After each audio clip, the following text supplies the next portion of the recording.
Hey guys, Adam Hart here. Here's the best tips and tricks for you in Doom the Dark Ages.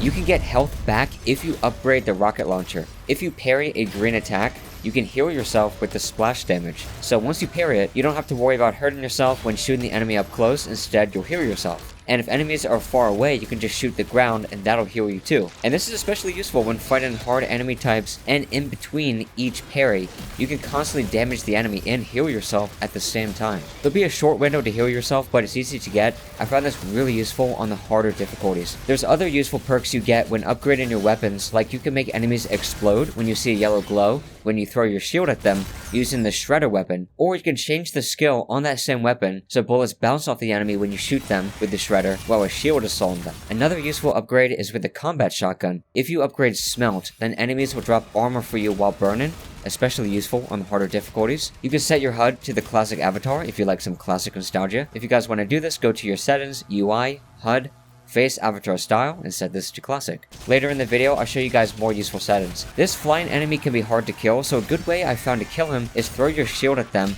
then get close with the super shotgun, which does a ton of damage at close range. This is also a great way to kill the spider enemies with machine guns on their back. If you just hold your shield, this is a great way to slow down time as well, so you can get other shots in or dodge projectiles. Combine this with the impaler weapon, and it'll help you connect your shots. It's also useful since there's a drop to that weapon. And speaking of dropping, when you land, you'll create a shockwave.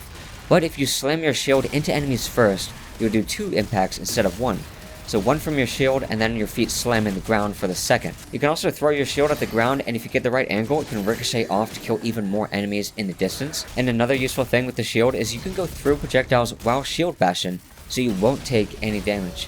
Since you're with your shield and melee the most throughout the game, because you get that introduced to you early on, and then you get more guns as you go, I recommend upgrading your shield and melee first a bunch of times before you start to upgrade your guns. If you want more weapon skins, more gold, and other rewards, when a mission starts, go to the checkmark symbol and see what the challenges are, and you can pin these challenges, and when you complete them, you'll get rewarded. Now there's some really useful settings you can change in the menu as well, such as go to game, weapon, quick switch style. Set this to next, so you cycle to all your weapons instead of going back and forth to your previous one. This way you don't need to open up your weapon wheel to get to all your guns, but now you have another option just to cycle through all your weapons without having to open up your weapon wheel. Next, go to game, gameplay, auto sprint, set this to on.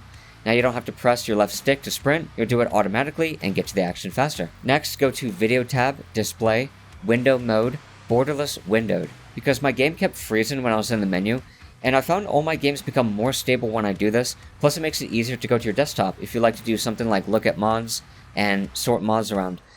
Next, go to UI, HUD, threat detector, set to parryable only. This one has been extremely useful for me, because now you can see green icons on your screen when you can parry a projectile, instead of looking around to see if they're about to hit you.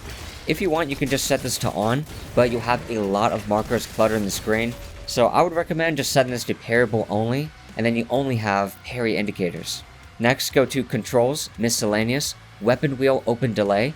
Turn this down if you want to open your weapon wheel faster. I wouldn't turn this down all the way because the game can try to open your weapon wheel and quick switch at the same time and it might glitch it. So for this setting, turn it down to like 120, that's what I do, but I wouldn't go below that. I've had no issues with 120, but I can open my weapon wheel fast. Video tab, video, field of view, you can turn this up to your liking. For me, I put it on 110 so I can see more around me without stretching the screen too much. Now go down and turn film grain all the way down to a lower number like 0.25 to improve your image. If you do it all the way down, it might be too clean, so I would do like 0.25. Below that, I have upscaler on DLSS, super resolution, balanced, and I left sharpness as it is. Frame generation, turn this on. And this is absolutely huge. It helps you get more frames in games. Now real quick, for those of you that can't turn on frame generation because it's grayed out, here's how to turn it on, and this will help you in any game you play on PC, and it's very important you turn this on so you have a better experience and enjoy your games more and get more frames in every game you do. So in the search bar, type settings, select game in on the left side, game mode, graphics, advanced graphics settings, then turn on hardware accelerated GPU scheduling. You'll have to restart for that to take effect, but restart your computer and then you'll be able to use frame generation.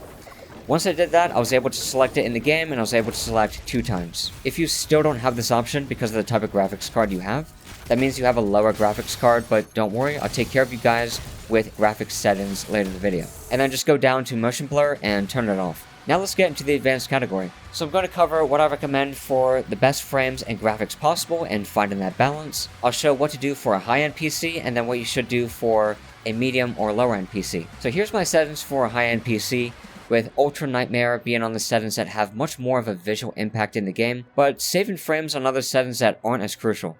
So even though I have a high-end PC, I don't have high cranked up on everything, so you can afford to go lower on some of these, but crank it up on the ones that really matter. So that way you get the best frames possible, but you get the best looks as well. Now let's get into medium or lower-end PCs. Texture pool size. There's not much of a visual difference in this game in the higher texture pool size amounts, but it has a huge VRAM impact, so you can keep this lower to save your VRAM.